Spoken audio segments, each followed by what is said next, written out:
Good morning, students. Welcome to ABN online classes. Myself Sandeep Kumar, your computer teacher. Let's start today computer science class. Student, in last class we have studied different types of operation on data frame. In this, we have studied first adding a row and row, adding a new row, adding a new column in data frame, and after that we have studied deleting a row and deleting a column from the data frame. Okay, these type of operation we have already studied in last class. Now today we start renaming row label of a data frame. अब हम क्या study करेंगे कि data frame में किसी भी रो का नाम है वो कैसे चेंज करते हैं, तो उसके लिए हम स्टडी करते हैं renaming row label of data frame. We can change the labels of rows and column in data frame using data frame dot rename function.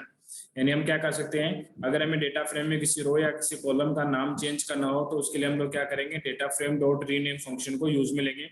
For example मैंने लिखा है result DF equal to result DF dot rename function में bracket में मैंने लिखा maths है उसका rename कर दिया मैंने सब्जेक्ट 1, साइंस का रीनेम कर दिया सब्जेक्ट 2, हिंदी का रीनेम कर दिया सब्जेक्ट 3, इंग्लिश का रीनेम कर दिया सब्जेक्ट 4 और एक्सिस इक्वल टू इंडेक्स। देखो हमें क्या करना होगा, जब आप किसी रो का रीनेम करोगे, रो का रीनेम करने के लिए आपको एक्सिस इक्वल टू इंडेक्स है वो पैरामीटर के रूप में पास करना होगा। यानी इंडेक्स डिफाइन करता है कि आप किस में चेंज कर रहे हो, रो में चेंज कर रहे हो। तो जब भी हमें किसी डेटा फ्रेम में कोई रो का जब रीनेम करना होगा तो हमें पैरामीटर के रूप में एक्सिस इक्वल टू इंडेक्स है वो पास करना होगा।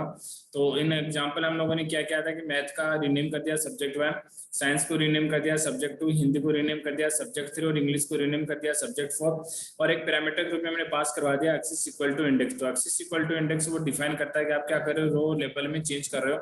तो जैसे हम इसे रिजल्ट डीएफ डेटा फ्रेम को जब हम प्रिंट करेंगे तो हमारे पास में क्या होगा, रो के नेम अब चेंज हो जाएंगे subject 1, subject 2, subject 3 and subject 4। तो ये मेथड हम काम में लेते हैं जब हमें किसी रो लेवल को चेंज करना हो डेटा फ्रेम। नेक्स्ट है the parameter axis equal to index is used to specify that the row level is to be change. यानी जो पैरामीटर होगा एक्सिस इक्वल टू इंडेक्स होगा, इसका मतलब क्या होगा, हम क्या करें, रो लेवल में चेंज कर रहे हैं। सेकंड ऑपरेशन है renaming column level of a data frame. अभी हमने रो को रीनेम किया था, उसी तरीके से हम क्या करेंगे, कॉलम को भी रीनेम कर सकते हैं।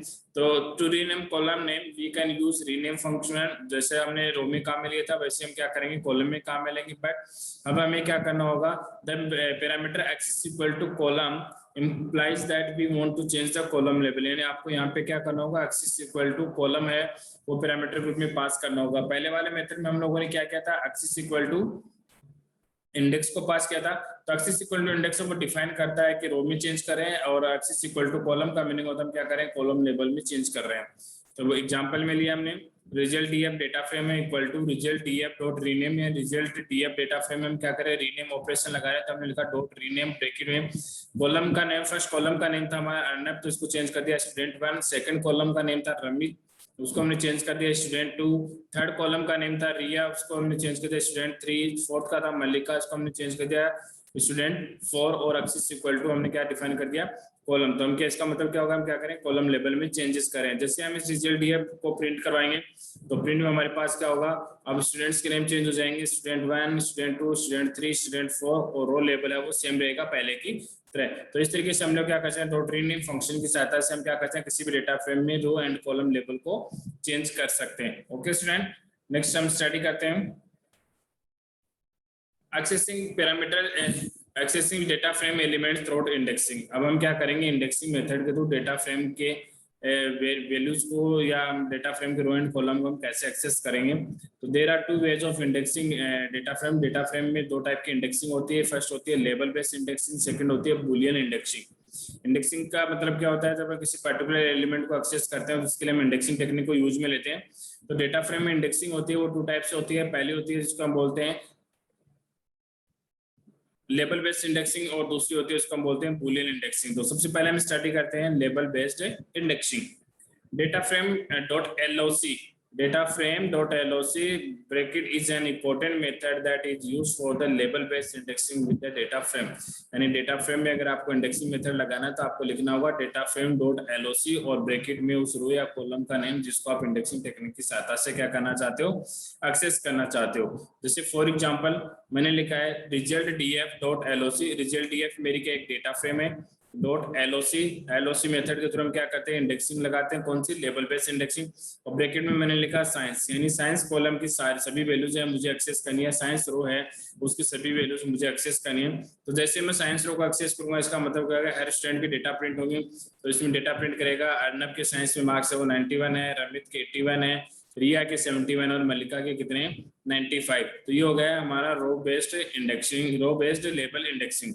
सेकंड है when row label is passed as an integer value, a label of index return index number with the value। यानी जब हम क्या करेंगे, अगर हमने यहाँ पे साइंस की जगह अगर हम कोई इंटीजर नंबर पास करवाते हैं तो उस कंडीशन में भी हमारे पास में क्या होगा, उसका इंटीजर ही आंसर आएगा। जैसे मैंने लिखा है data frame result equal to PD dot data frame, PD pandas object के थ्रू मैंने एक डेटा फ्रेम क्रिएट किया जिसका नाम है D frame result. D frame result एक डेटा फ्रेम ऑब्जेक्ट है गया, equal to PD pandas object हो गया, डॉट डेटा फ्रेम फंक्शन के थ्रू मैं डेटा फ्रेम बना रहा हूँ और इसमें मैंने वैल्यू पास करवा दी 10, 20, 30, 40 एंड 50। अब मैं इस डेटा फ्रेम को एलओसी मेथड के थ्रू एक्सेस कर रहा हूँ, इंडेक्सिंग मेथड लगा रहा हूँ।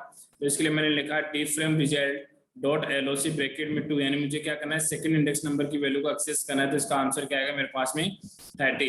तो ये होता है डेटा फ्रेम में इंडेक्सिंग, इसको हम बोलते हैं label indexing. Okay, when a single column labeled is passed is written the column as a series। जब आप किसी कॉलम को अगर लेबल के रूप में पास करोगे, यानी कॉलम को अगर आप इंडेक्सिंग मेथड में कॉलम को पास करोगे तो उस कंडीशन में क्या होगा, return the it return the column as a series, वो कॉलम को सीरीज के रूप में रिप्रेजेंट करेगा। जैसे मैंने लिखा है रिजल्ट डीएफ मेरी डेटा फ्रेम है डॉट एलओसी सेमी कोलन, फिर कोलन के कोलन से पहले वैल्यू होती है वो रो की होती है, कोलन के बाद हम किसको डिफाइन करते हैं, कॉलम को।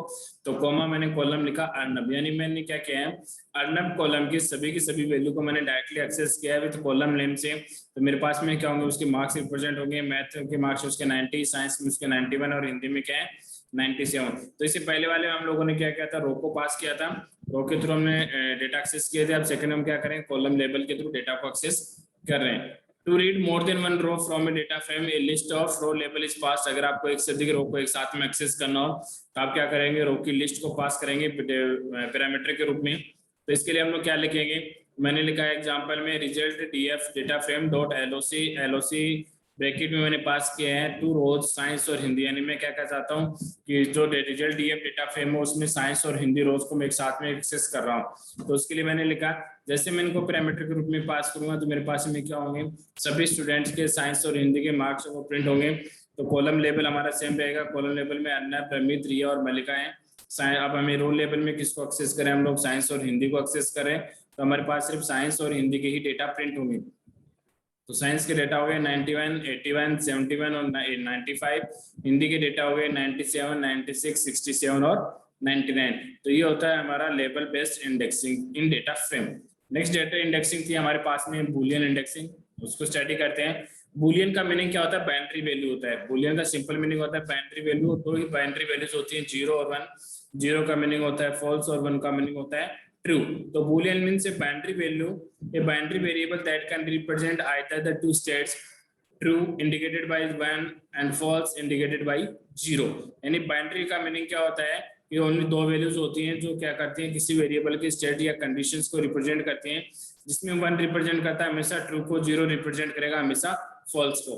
In this indexing we can select the subset of data based on the actual values in the data frame. यानी आप क्या चाहते हो कि इस इंडेक्सिंग मेथड के थ्रू अगर आपको कोई कंपैरिजन करना है कि आपको किसी रो में अबव वैल्यू ग्रेटर वैल्यू चाहिए या स्मॉल वैल्यू चाहिए, किसी कॉलम में ग्रेटर वैल्यू चाहिए कि स्मॉल वैल्यू चाहिए, उसको हम डायरेक्टली एक्सेस कर सकते हैं। अगर वैल्यूज हैं वो उस कंडीशन को सेटिस्फाई करेंगे तो उसका आंसर आएगा ट्रू, अगर वैल्यू है वो उस कंडीशन को सेटिस्फाई नहीं करेंगे तो उसका आंसर आएगा फॉल्स।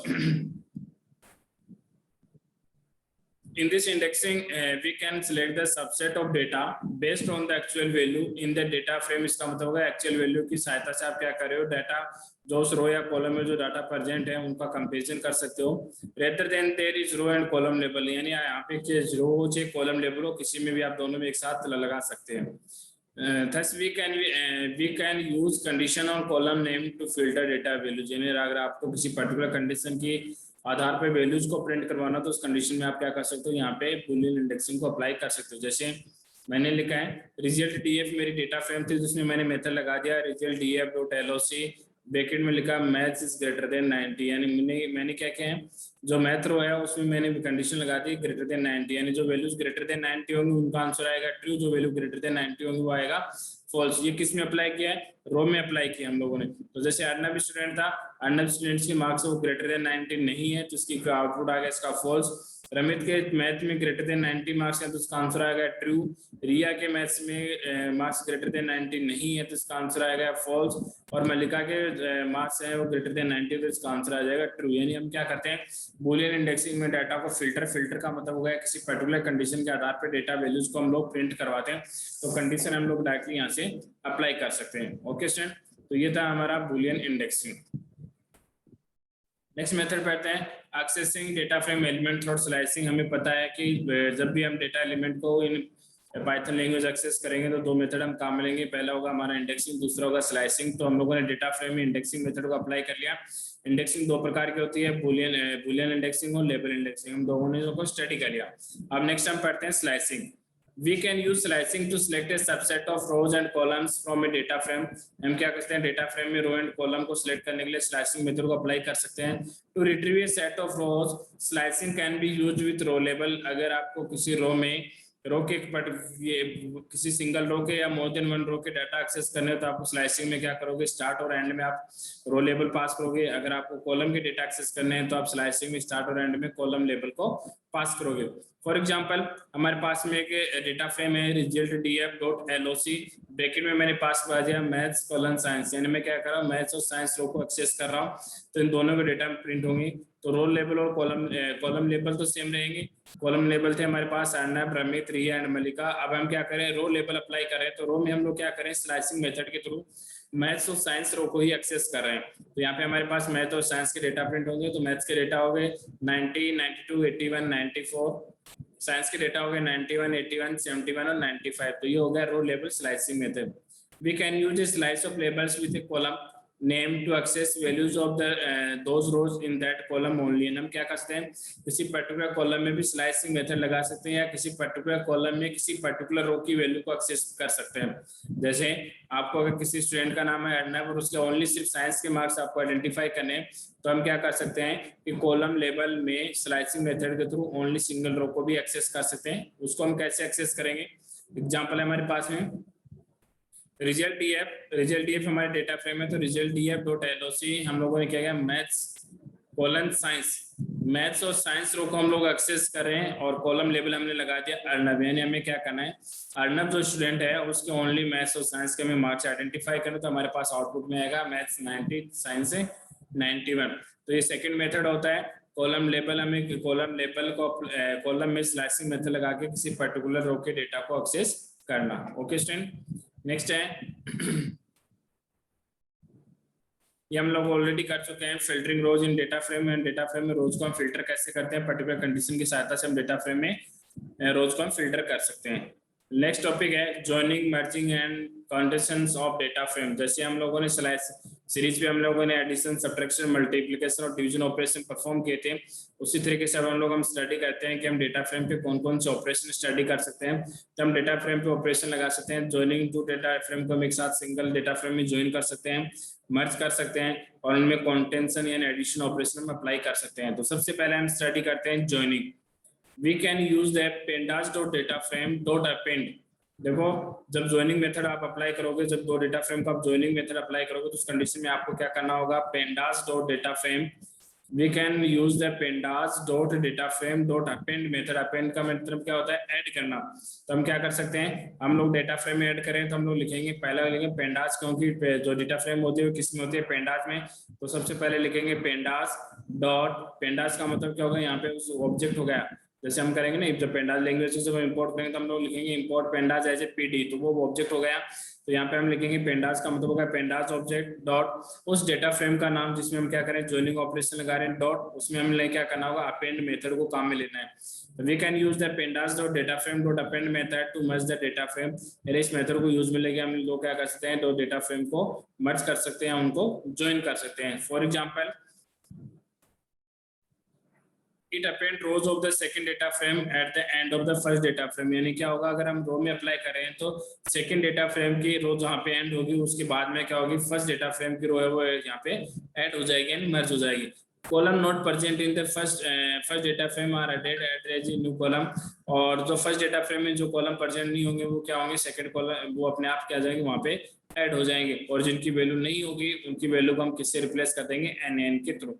फॉर एग्जाम्पल एक डेटा फ्रेम क्रिएट किया हमारे पास में डी फ्रेम 1, एक वेरिएबल है जो डेटा फ्रेम की वैल्यू को कंटेन करेगा। तो हमने लिखा D frame 1 equal to PD pandas object dot data frame create किए यहाँ से, और डेटा फ्रेम मैंने वैल्यू पास की है 1 2 3 पहली डेटा फ्रेम, दूसरी है 4 5, थर्ड है 6।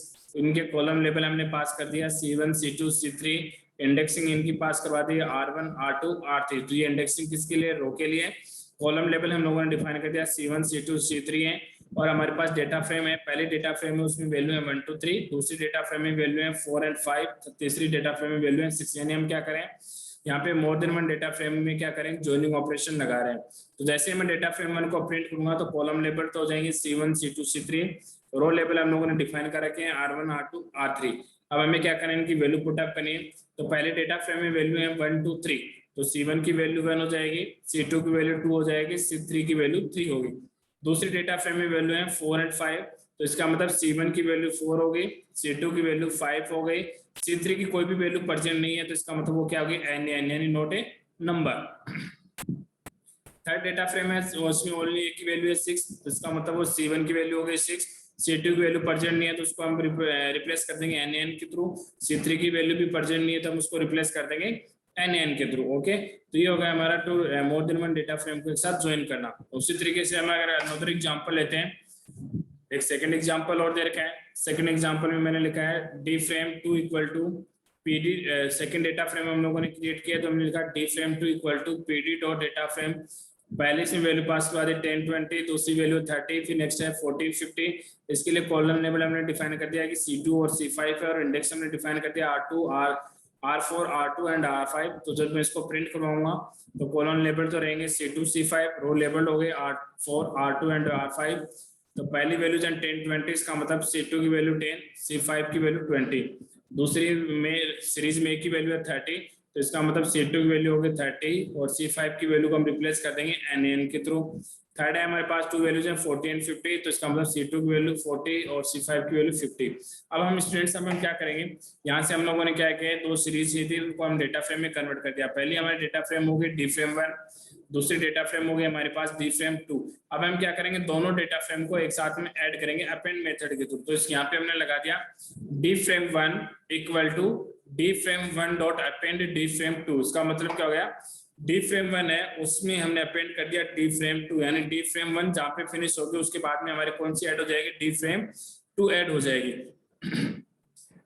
ओके, तो जब इसका आउटपुट आएगा तब डी फ्रेम 1 में हमारे पास में कॉलम लेबल क्या है, C1 C2 C3। तो हमारे पहले कॉलम लेबल हो जाएंगे C1 C2 C3, उसके बाद में डी फ्रेम 2 ऐड होगी।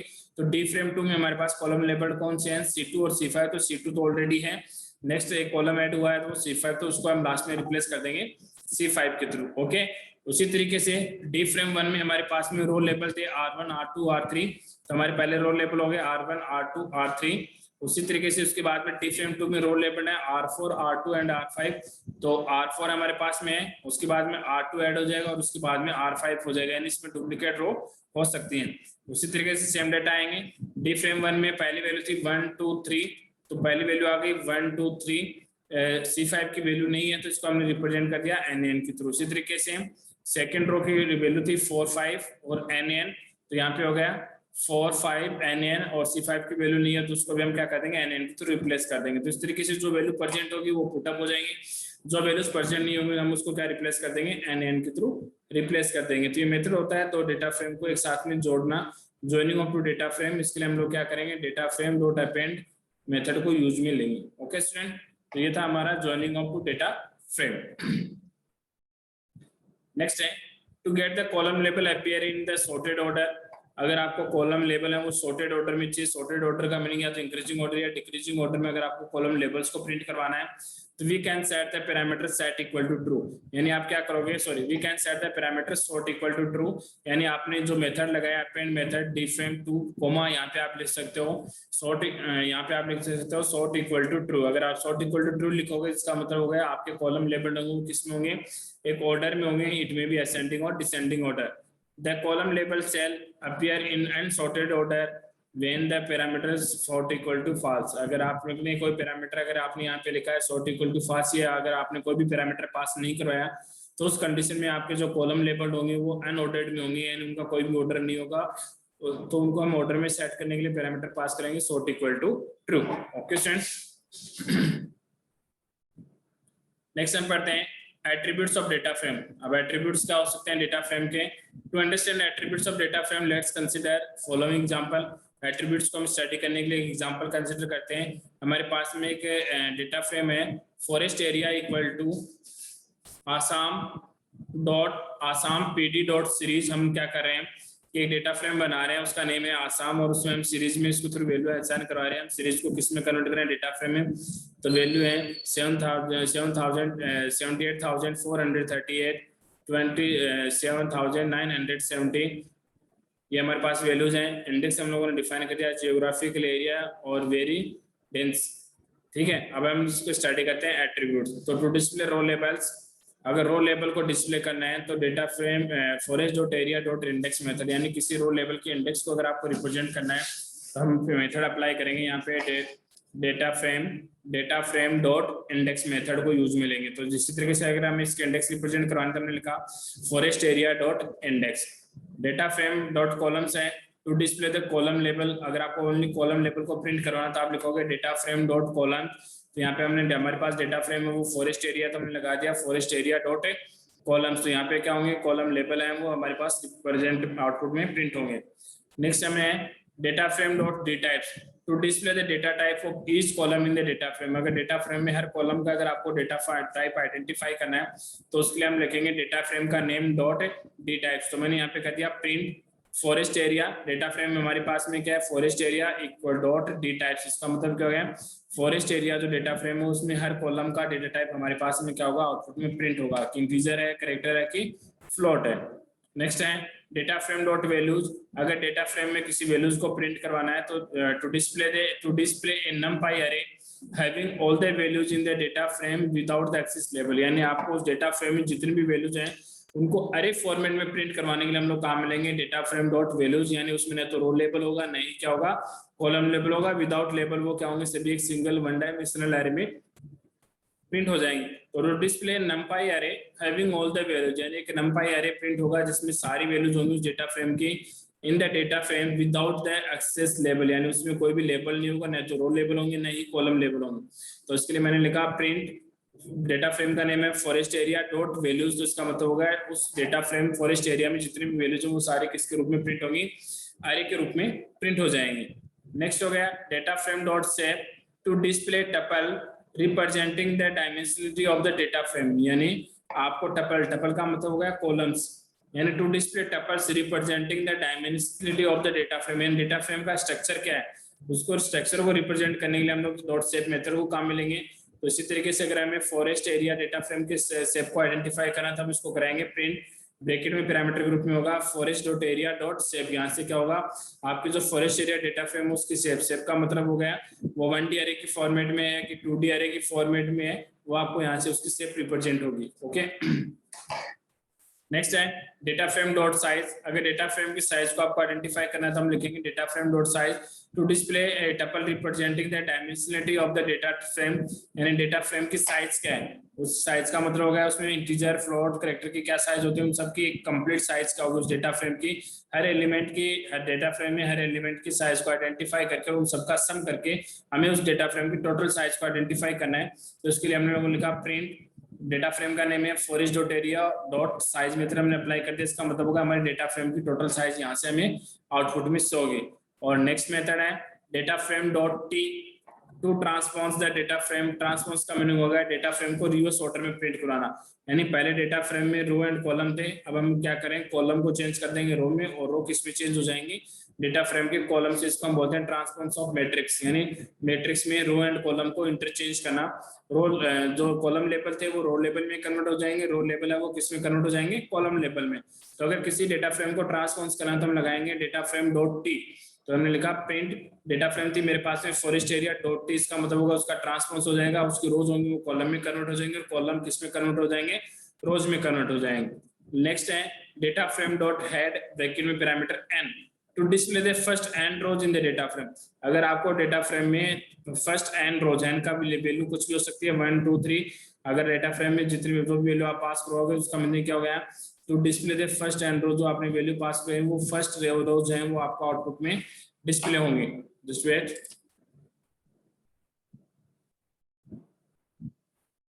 ग्रुप सेटिंग मत कीजिए, आप क्लास लेने के लिए आए हो तो क्लास में पढ़िए, अगर आपका क्लास लेने का मन नहीं हो तो आप क्लास को छोड़ सकते हैं, ये कोई जरूरी नहीं है, आपको बाउंडेशन में नहीं डाल रखा है मैंने कि आपको क्लास लेनी है।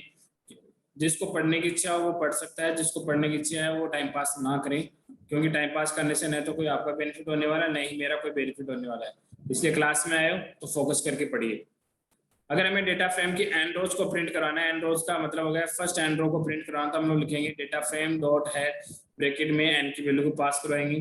तो मेरे पास में डेटा फ्रेम है वो फॉरेस्ट एरिया, तो मैं इसको कर रहा हूँ print forest area dot head bracket में मैंने पैरामीटर पास कर दिया 2, इसका मतलब हो गया जो मेरी डेटा फ्रेम है फॉरेस्ट एरिया उसकी फर्स्ट 2 रो है वो आउटपुट में प्रिंट होंगी।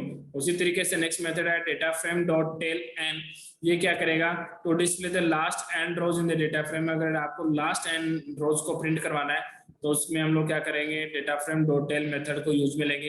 तो मेरे पास डेटा फ्रेम है वो फॉरेस्ट एरिया है, तो मैं कर रहा हूँ print forest area dot tail bracket में पैरामीटर के रूप में पास कर दिया 2, इसका मतलब क्या हो गया जो टेल फंक्शन है वो डेटा फ्रेम की लास्ट 2 रोज को आउटपुट में प्रिंट करवाएगा।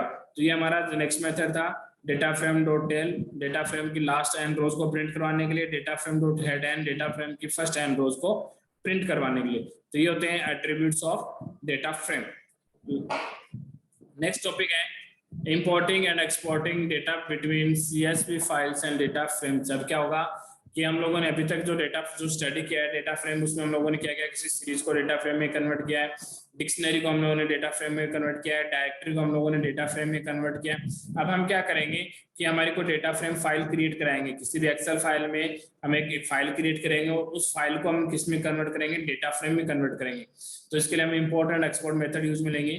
तो we can create a data frame by importing data from CSV file, यानी हम जो एक्सेल फाइल क्रिएट करेंगे उसको .csv फाइल के नाम से सेव कर देंगे, तो वो क्या हमारी क्या हो जाएगी CSV फाइल हो जाएगी। उस फाइल को हम लोग क्या करेंगे अपने प्रोग्रामिंग में इंपोर्ट कराएंगे और उसको हम किस में कन्वर्ट करेंगे डेटा फ्रेम में। तो we can create a data frame by importing data from CSV files where values are separated by comma, जिसमें वैल्यूज होंगी वो कॉमा के द्वारा सेपरेटेड होंगी। We can also store and export data in data frame as a .csv file, यानी आप क्या कर सकते हो आपकी कोई भी डेटा फ्रेम है उसको भी आप CSV फाइल में कन्वर्ट कर सकते हो और CSV फाइल को भी आप डेटा फ्रेम में कन्वर्ट कर सकते हो।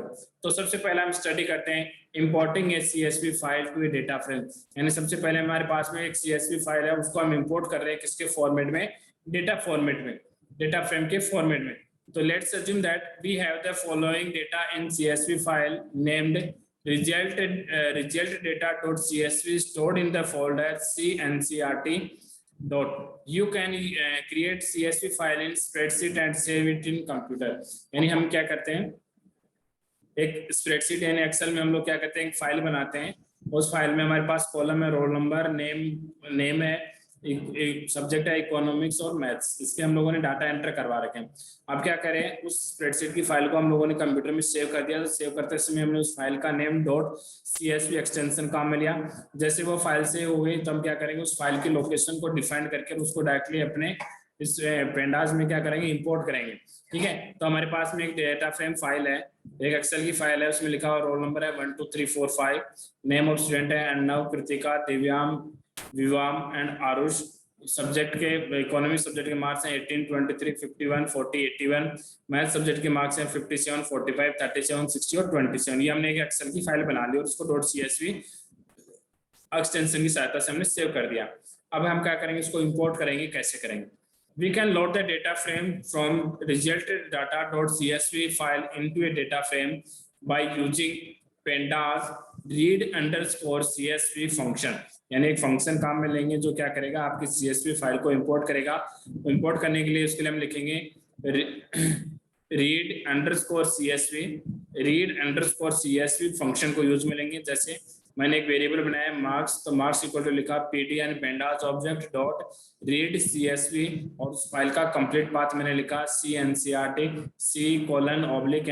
फोल्डर होगा, सी ड्राइव में एनसीआरटी फोल्डर है, उस एनसीआरटी फोल्डर में मेरी फाइल है रिजल्ट डेटा डॉट सीएसवी, उसको मैंने सेव कर रखा है। ठीक है, SCP: हेडर इक्वल टू 0। ये क्या होते हैं, पहले इनको देख लेते हैं। देखो, the parameter SCP specifies the values are separated by comma, यानी पैरामीटर SCP डिफाइन करेगा आपकी वैल्यू को आपने किससे सेपरेट कर रखा है। तो आपने अगर बाय डिफॉल्ट अगर आपने SCP डबल कोटेशन में कोई भी वैल्यू पुट अप नहीं किया, यानी कॉमा सेमीकोलन अगर आपने कुछ नहीं लगाया, तो बाय डिफॉल्ट क्या होगा, कॉमा होगा। The default value of separation is space, और अगर आपने कुछ भी वैल्यू नहीं लगाया तो इसका मतलब सॉरी डिफॉल्ट वैल्यू क्या होगी, आपकी स्पेस होगी। और अगर आपको कॉमा से सेपरेट करवाना तो इनके बीच में क्या लगेगा, डबल कोटेशन में आप क्या लगा दोगे, कॉमा लगा दोगे। सेकंड पैरामीटर है header equal to 0। The parameter header specified the number of rows where values are used to be as the column names, यानी उस कॉलम में की कितनी वैल्यूज प्रिंट होंगी। अगर आपने लिखा है हेडर इक्वल टू 0 तो इसका मतलब होगा कोई भी वैल्यू प्रिंट नहीं होगी, या सॉरी हेडर इक्वल टू 0 का मतलब होगा बाय डिफॉल्ट क्या करेगा, उस सीएसवी फाइल में एग्जिस्ट करने वाली सभी वैल्यूज को प्रिंट करवा देगा। और अगर हेडर इक्वल टू 1 होगा तो इसका मतलब होगा वो स्पेसिफाइड वैल्यूज को ही प्रिंट करवाएगा। ओके, तो यहाँ से मैंने क्या किया है, एक मार्क्स एक वेरिएबल लिया है equal to pd dot read CSV. मैं क्या कर रहा हूँ, सीएसवी फाइल को रीड कर रहा हूँ, तो इसके लिए मैंने pd को होगा pandas object dot read CSV function के थ्रू उस फाइल का कंप्लीट पाथ डिफाइन कर दिया। सेपरेशन एससीपी मैंने ब्लैंक छोड़ दिया, इसका मतलब बाय डिफॉल्ट क्या होगा, स्पेस होगा। और अगर इन दोनों इन्वर्टेशन कोटेशन के बीच में अगर मैं कॉमा लगा दूंगा तो क्या होगा, एक वैल्यू दूसरी वैल्यू की सहायता कॉमा के द्वारा क्या होंगी, सेपरेट होंगी। और हेडर इक्वल टू 0 इसका मतलब होगा बाय डिफॉल्ट वो सभी वैल्यूज को एक्सेस करेगा। तो जब इसको प्रिंट करूंगा तो मेरे पास में आउटपुट में क्या होगी, ये हेडर फाइल प्रिंट होगी, ये डेटा फ्रेम फाइल प्रिंट होगी, जिसमें क्या होगा, रोल लेवल स्टार्ट हो जाएंगे 0 1 2 3, कॉलम लेवल हमने डिफाइन कर रखे हैं, रोल नंबर, नेम, इकोनॉमिक्स और मैथ्स, और इनके सभी डेटा प्रिंट हो जाएंगे। तो ये मेथड होता है importing a CSV file into data frame. तो import a CSV file in data frame we use pandas dot read underscore CSV और ब्रैकेट में इस फाइल का complete path. Okay student, next topic है exporting a data frame to CSV file. अब हम लोगों ने पहले से कोई डेटा फ्रेम बना रखे हैं और उसको हम लोग किस में करें, सीएसवी फाइल में कन्वर्ट करें। तो उसके लिए हम लोग कैसे करेंगे, we can use to underscore CSV function to save a data frame to a text और सीएसवी फाइल। यानी आप क्या कर सकते हो, किसी डेटा फ्रेम को टेक्स्ट फाइल में या सीएसवी फाइल में कन्वर्ट कर सकते हो। तो उसके लिए आप मेथड काम में लोगे to underscore CSV function to save the data frame result df the following statement is used। सबसे पहले हम लोगों ने रिजल्ट df डेटा फ्रेम को प्रिंट करवा दिया था, जो हमारी डेटा फ्रेम क्या थी, ये थी हमारे पास में, तो ये हमारी एचएचएस प्रिंट हो गई। उसके बाद में हम लोग क्या करें, इसको एक्सपोर्ट कर रहे हैं, तो हमने लिखा result df dot to CSV. हम क्या करें, उसको सीएसवी फाइल में कन्वर्ट करें टू सीएसवी पाथ और बफर, यानी उस सीएसवी फाइल का पाथ हमने डिफाइन कर दिया equal to C:NCRT result dot CSV separation blank छोड़ दिया। इसका मतलब होगा बाय डिफॉल्ट सेपरेशन क्या होगा, स्पेस होगा। तो इससे क्या हो जाएगा, टू सीएसवी फाइल से क्या होगा, आपकी डेटा फ्रेम वो टेक्स्ट फाइल या सीएसवी फाइल में कन्वर्ट हो जाएगी। ठीक है, ओके स्टूडेंट। और आज अब चैप्टर का लास्ट टॉपिक है difference between pandas series and नमपाई arrays. ये बहुत इंपॉर्टेंट क्वेश्चन है और यहाँ से एग्जाम में ये क्वेश्चन में भी 90-95% है आने की चांसेस है। तो लास्ट टॉपिक है इस चैप्टर का difference between pandas series and NumPy array. NumPy array और पेंडास सीरीज में क्या डिफरेंस होता है, just wait. Okay student, continue करते हैं। लास्ट टॉपिक है इस चैप्टर का difference between pandas series and NumPy array. पहला डिफरेंस है पेंडास सीरीज में, in series we can define own labeled index to access elements of an array. यानी क्या होता है, तो पेंडास सीरीज होती है उसमें हम लोग क्या कर सकते हैं, जो डेटा होंगे वो एरे के फॉर्मेट में होंगे, तो हम लोग क्या करते हैं अपने खुद के इंडेक्स नंबर, यानी आपको कोई जरूरी नहीं है कि आप बाय डिफॉल्ट इंडेक्स नंबर को यूज मिले, आप खुद के इंडेक्स नंबर इन नंबर्स और कैरेक्टर भी आप डिफाइन कर सकते हो। But in NumPy array are accessed by their integer position using numbers only। यानी NumPy array में जो इंडेक्स नंबर होंगे वो क्या होंगे, ओनली इंटीजर्स होंगे और वो स्टार्ट होंगे फ्रॉम 0 to। और जबकि पेंडास सीरीज में हम लोग क्या करते हैं, इंडेक्स नंबर है वो यूजर खुद डिफाइन कर सकता है, यानी लेबल्ड इंडेक्स को यूज में ले सकता है। सेकंड डिफरेंस है, in pandas series the elements can be index in descending order also, यानी आप क्या कर सकते हो, पेंडास सीरीज जो एलिमेंट है उनको डिसेंडिंग ऑर्डर यानी घटते क्रम में भी व्यवस्थित कर सकते हो। बट इन नमपाई अरे the index start with 0 from the element, लेकिन नमपाई में जो इंडेक्स नंबर होगा वो 0 से स्टार्ट होगा। जबकि पेंडास सीरीज में आप इंडेक्स नंबर है वो डिक्रीजिंग ऑर्डर में भी ले सकते हो और इंक्रीजिंग ऑर्डर में भी ले सकते हो, लेकिन नमपाई अरे में जो इंडेक्स नंबर होंगे वो हमेशा क्या होंगे, इंक्रीजिंग ऑर्डर में होंगे, स्टार्ट फ्रॉम 0, वो 0 से ही स्टार्ट होंगे। ओके, थर्ड मेथड है if two series are not aligned।